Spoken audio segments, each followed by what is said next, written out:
Assalamualaikum. My name is Ilha binti Arhama. My metric number is 053941. Bismillahirrahmanirrahim. Assalamualaikum warahmatullahi wabarakatuh. My name is Amira Eliza binti Anwar. My metric number is 05382 and I'm from TASL 5B.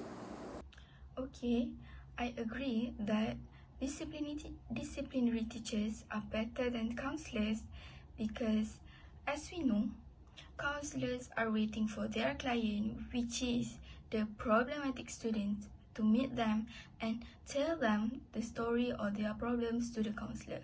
Meanwhile, discipline teachers are looking for the problematic students and try to know their problems and figure out how to solve it. And the second point is disciplinary teachers are better in playing emotions with the students because, as we know, teachers know their students better than the counselor.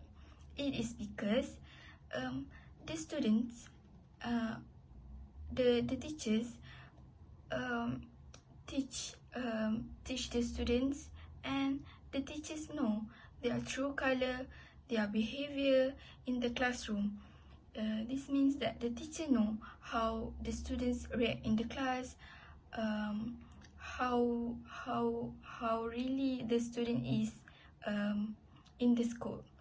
So and the last but not least, students trust their teachers better than the counselors.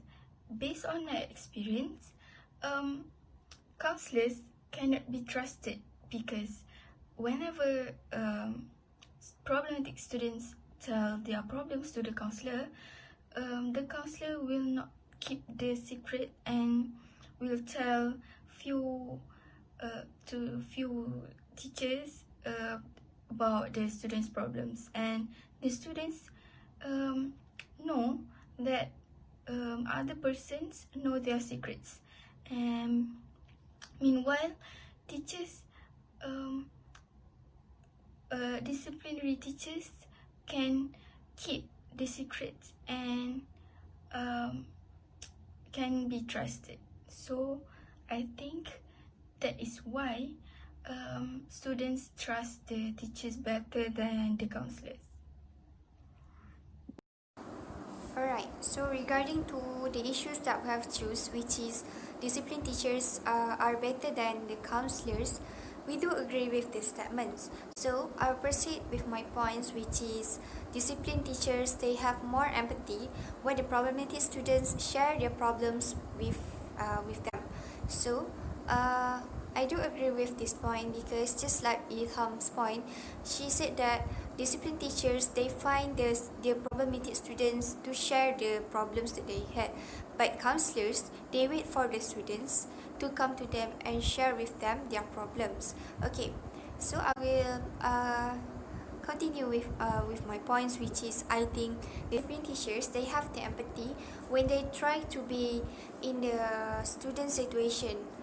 Okay, but counselors, they have the sympathy which they try to help the students to deal with the problems by psychological fact. Alright, next is discipline teachers. They relate the advice that they give the problematic students with real life situations.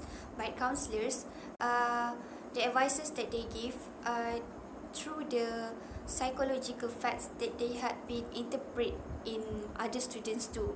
Okay, for example, I will explain about the first point, which is the discipline teachers relate the problems that the student had with real life situations. Okay, for example, when the students are skipping schools, or maybe they skip the classes just to go to the mall, or maybe just to hanging out with their friends outside from the school.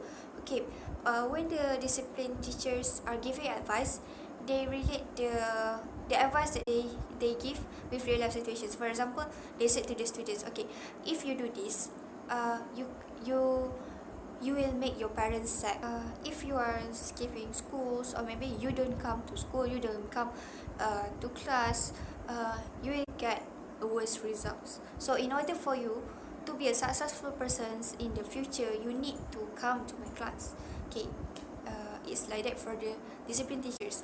But for the counselors, they relate the advice that they give with psychological facts. For example, like they try to help the students to find their personalities, which is why you do this. Alright, so you can do this because of you are a good person. Right, for the counselors, which is the advice that they give, only relate to psychological facts, because they try to help the students to find their personalities. Okay, for example, when the problematic students share their problems with their counselors, the counselors will let the students know what the students should do after that, after this. Okay, why the students need to do this, when the students need to do this.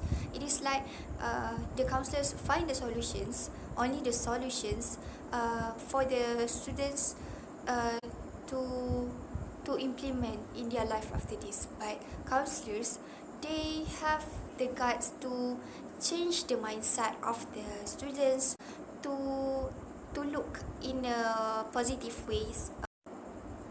Alright, so after all, we do agree that discipline teachers are better than counselors in dealing with problematic students. So we will let you guys enjoy a few issues about news and newspaper cutting that we had from the internet about problematic students.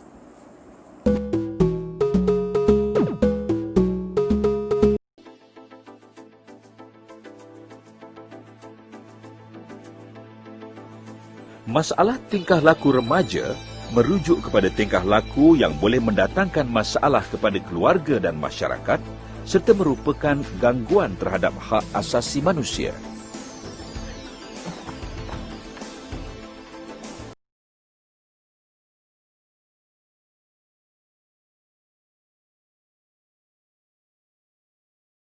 Sebanyak 20 sekolah menengah dan rendah di negeri Melaka dikenal pasti mempunyai masalah disiplin membabitkan buli yang membimbangkan.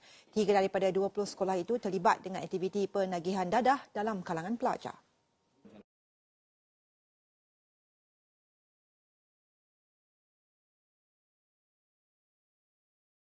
Sebuah sekolah menengah di seberang jaya Pulau Pinang yang ditahan polis kerana disyaki membelasah seorang lagi pelajar di sekolah sama telah dibebaskan sebaik keterangan mereka diambil. Ketiga-tiga mereka sebelum ini telah dikenakan tindakan buang sekolah. Ketua Jabatan Siasatan Jenayah Pulau Pinang, SAC Majlan Kesah berkata kesemua mereka ditahan di rumah masing-masing di sekitar seberang jaya kira-kira pukul 11 malam. Polis katanya telah merakam percakapan 8 orang termasuk mangsa. Based on the news and the videos that we have compiled, we can know the reason why discipline teachers are very strict and while they are finding the problematic students to share their problems with them. This is because that discipline cases will increasing if they don't preventing it from the early stage. So I think discipline teachers are very good in dealing with problematic students. Thank you. That's all from us.